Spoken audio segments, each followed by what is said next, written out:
Hey everybody, I just want to talk a bit about graduation timelines. Students also often ask me, am I on track to graduate on time? On time is a personal, subjective experience for students. The formula for college is based on the assumption that you're a freshman without transfer credit. That's the idealized idea, and I know many students are either transfer students or have brought in extra credits from dual credit or AP, and that can affect this formula. But the assumption is that if you go to college for 15 credits every fall and spring, it will take you 4 years to get through for graduation. Now, obviously, if you take more than 15 credits a semester, you could potentially move faster. If you take less than 15 credits, you could go slower. And that's a personal decision. Some students want to go slower because they have other commitments like family duties, work, organizations, etc. Or athletes sometimes have busy seasons. That can happen. And there will be consequences for that. Sometimes students want to take more, 18 credits, maybe even 21, but that can have consequences. It could affect your GPA.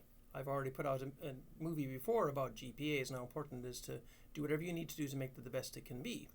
And so some students do that, and that can mean dropping courses or withdrawing courses. Sometimes classes are failed. If that happens to you, that will affect your unique graduation timeline. So if you withdraw multiple times from classes, or you have several classes you fail, or both, even if you retake them, you are now behind. Again, 15 credits usually represents in a semester 5 courses.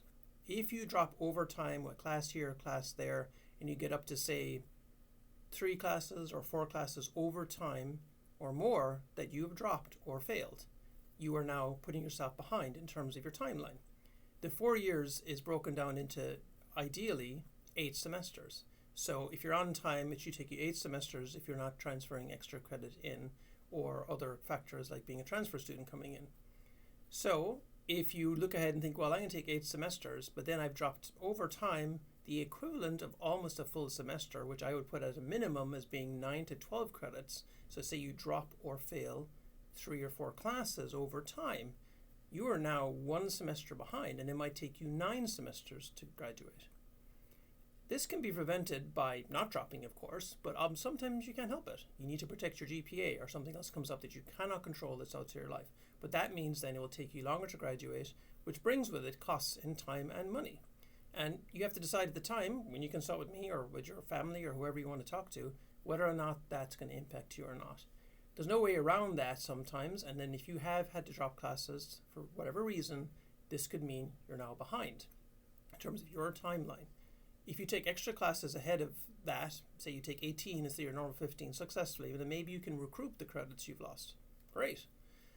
In the past, many students would say, well, I'll make that up in the summer. Now, as of 2025, the summer at Western became really severely reduced. We're talking like 70-80% less classes than normal, particularly involving major and minor classes, which are often the classes that students need to complete their degree. There's still some gen eds, but very few. So maybe you can make up classes then, but you should not rely on that anymore. In the past, the advisor would say, hey, you can make them up at Western in the summer. No one should rely on that at this point unless the summer radically changes in the future.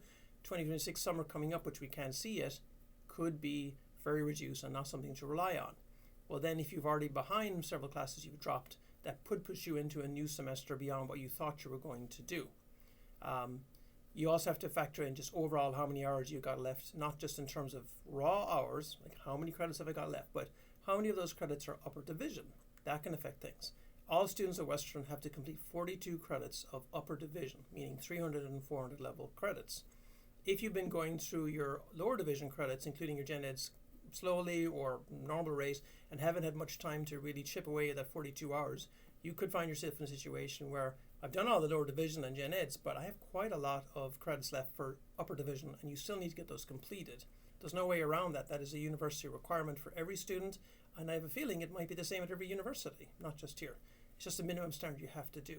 So again, if you've had bad luck in which you had to drop courses or you failed them, then you could be behind. And I'm just trying to be as transparent as possible because I know sometimes students are shocked when they don't think about, well, I dropped a class here and there, I should basically be on time. Well, if that adds up to enough classes to represent most of or a complete semester or maybe more than 1 semester, then you are potentially that much behind in your timeline. I just want to be real with you guys because that can happen. Now, in the end, the race is not to go as fast as you can, I should really encourage you. And I know sometimes there's pressure, money, family, etc. But your goal here is to graduate with the best GPA you can. I took 5 years, and that was good for me. It just depends on the student.